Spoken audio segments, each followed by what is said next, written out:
αθάνατη ποντιακή θρύλη και παραδόσεις.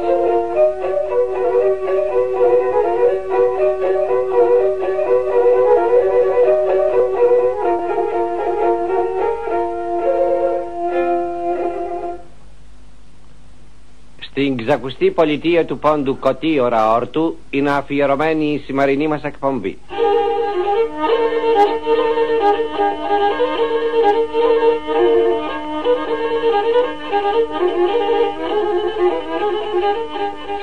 Πανάρχια πόλη με τις ωραίες ελληνικές παραδόσεις και τους συγκλονιστικούς θρύλους. Του Κώτιος το ξακουσμένο κάστρο Κωτίωρα, που ήταν άρχοντας του τόπου στους αρχαίους χρόνους κατά μία άποψη. Κωτίωρα και έπειτα Όρτου, στρατόπεδο η τουρκική ονομασία της πόλεως. Ο ήχος της λύρας θυμίζει καημούς γενεών που έζησαν εκατοντάδες χρόνια στον αγαπημένο τόπο.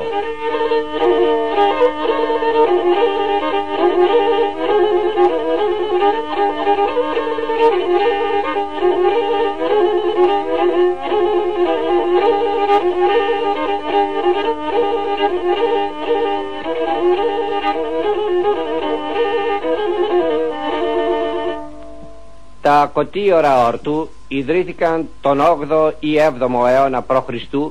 από τους αρχαίους Έλληνας Μιλησίους που ίδρυσαν την αποικία Συνόπη.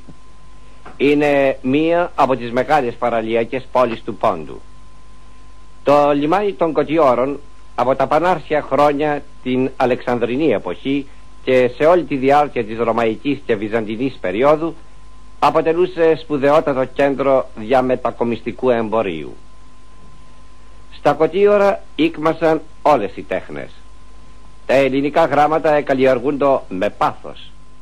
Δαιμόνιο το εμπορικό πνεύμα των κατοίκων. Η ενδοχώρα παρήγαγε άφθονες ποσότητες δημητριακών, κτηνοτροφικών και πτηνοτροφικών ειδών. Ιδίως η παραγωγή οπωρικών ήταν πολύ μεγάλη. Στα Κωτίωρα με το εύκρατο και πολύ υγιεινό κλίμα ευδοκιμούσε και η ελιά. Η υπερπαραγωγή αγαθών στα Κωτίωρα και την ενδοχώρα τους οδηγούσε στην εξαγωγή μεγάλων ποσοτήτων, ιδίως ξηρών κάρπων, προπάντων φουντούκιων, προς περιοχές της Κωνσταντινούπολεως, της Ρωσίας και λοιπές.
Unai Παλινκάκλαλη, έμορφο που θα φιλεί, πάντα θα παρακαλεί. Έμορφο που θα φιλεί, πάντα θα παρακαλεί. Εσιόνιγα, κι αρεύω εφάτου λίγα. Εσιόνιγα, κι αρεύω εφάτου λίγα. Στη συνάλλου τη Παναγιά, δαρμοκομέτη λίγα. Στη συνάλλου τη Παναγιά, δαρμοκομέτη λίγα.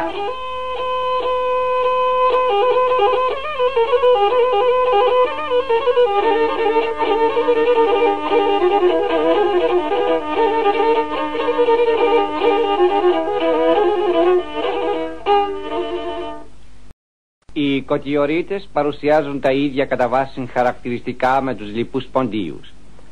Κράτησαν πιστά τις παραδόσεις ως το τέλος.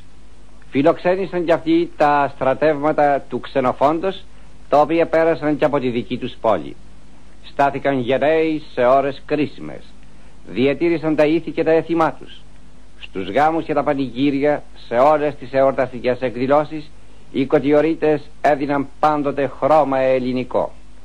Η πίστη τους στα έθιμα του γάμου ήταν και παραμένει ακλόνητη. Η νύφη καλωσορίζεται στο σπιτικό του γαμπρού ως πανέμορφη κυρά, σύμφωνα με το σχετικό άσμα του ανώνυμου λαϊκού ποιητή που θα ακούσετε αμέσως.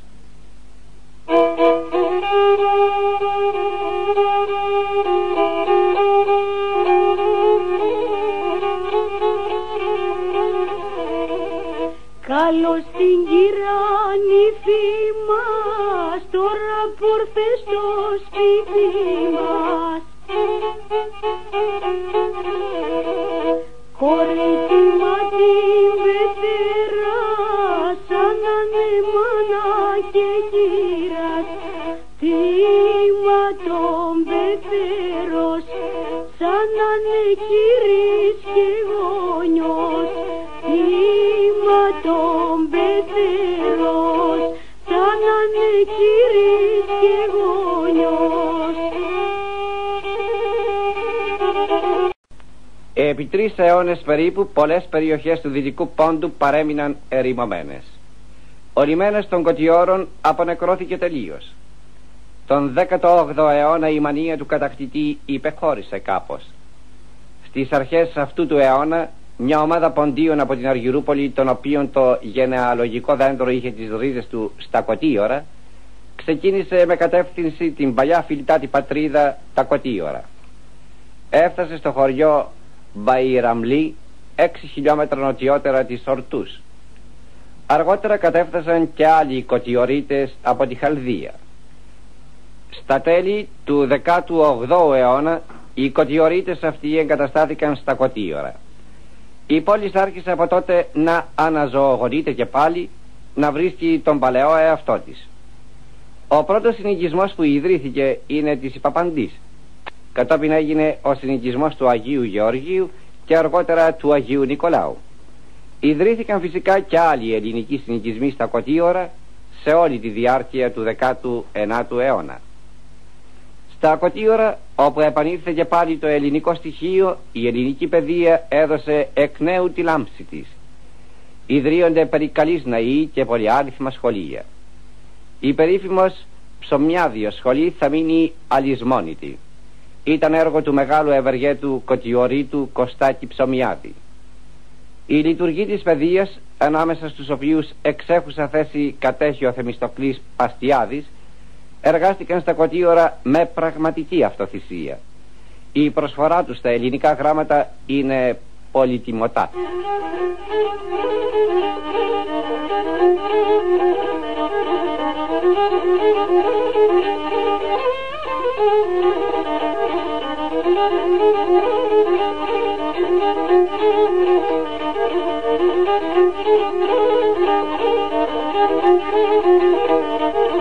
Αγαπώ είναι αγκούτσιν, αγαπά την καλάτσιν, και μπορώ να φεράτεν στο σπίτι με ένα βράδυν, και μπορώ να φεράτεν στο σπίτι με ένα βράδυν.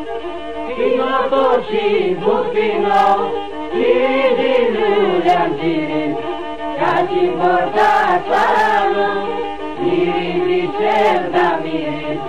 για συμπορτά σαραλού, μυρίζει ψεύδα μυρί.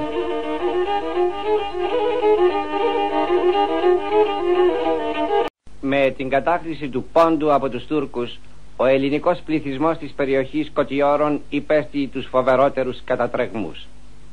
Τον 15ο και 16ο αιώνα η μανία του κατακτητή δεν άφησε ίχνος ελληνικότητος στα Κωτίωρα. Ο τόπος ερημώνεται. Το ίδιο συνέβη σχεδόν σε όλες τις περιοχές του Δυτικού Πόντου όπου βρίσκονται τα Κωτίωρα. Όσοι από τους Κωτιωρίτες κατόρθωσαν να γλιτώσουν έφυγαν προς περιοχές του Ανατολικού Πόντου και ιδίως στην περιοχή Χαλδίας, Αργυρουπόλεως, την μετέπειτα επωνομαζομένη Τιμής Χανά. Εδώ βρήκαν κάποια ανακούφιση. Ο κατακτητής παρεχώρησε στους κατοίκους της Αργυρουπόλεως διάφορα προνόμια. Η παραχώρηση έγινε για λόγους οικονομικού συμφέροντος του Οθωμανικού κράτους. Η εκμετάλλευση των μεταλλίων της Αργυρουπόλεως δεν μπορούσε να γίνει χωρίς τους Έλληνες αρχιμεταλλουργούς και τεχνίτες της περιοχής. Τα προνόμια λοιπόν παρεχωρήθησαν ως ελάχιστο αντάλλαγμα προς αυτούς.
Πριν από τον ξεριζωμό, η Ορτού απαριθμούσε 15.000 κατοίκους, από τους οποίους οι 8.000 περίπου ήταν Έλληνες. Η πόλη αποτελούσε κέντρον περιφερείες όπου υπήρχαν περί τα 400 χωριά, κόμες και κομμοπόλεις. Από αυτά τα 64 ήταν καθαρός ελληνικά και 6 μεικτά. Ο ελληνικός πληθυσμός της περιφερείας Κωτιώρων στο σύνολό του υπερεύαινε τις 40.000. Πολλοί από τους Κωτιωρίτες παρέμειναν στη Ρωσία. Σημαντικό μέρος του πληθυσμού χάθηκε στο μαρτύριο της εξορίας. Όσοι ήρθαν στην Ελλάδα σκόρπισαν σε διάφορες περιοχές της. Δεν λησμονούν την παλιά γενέτειρα τα Κωτίωρα Ορτού. Συνεχίζουν και εδώ τις παλιές παραδόσεις.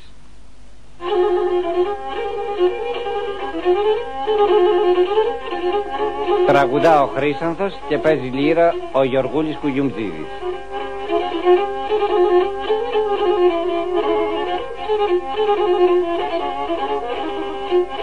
Ορδούνα έμνεσο γυαλός να σάνε με λελεβώσε την θάλασσανή τύρνα για πεϊμένια τη λελεβώσε.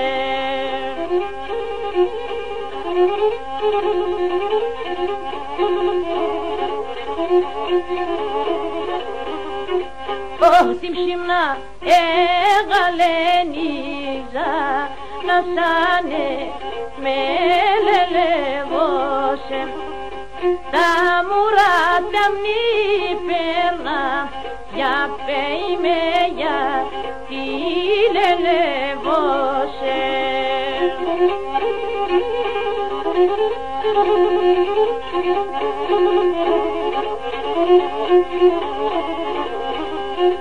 νεξιονέμενο Θεόν να σάνε με λελεύωσε και συνορτούν οι πέγμα για πέιμε για τη λελεύωσε.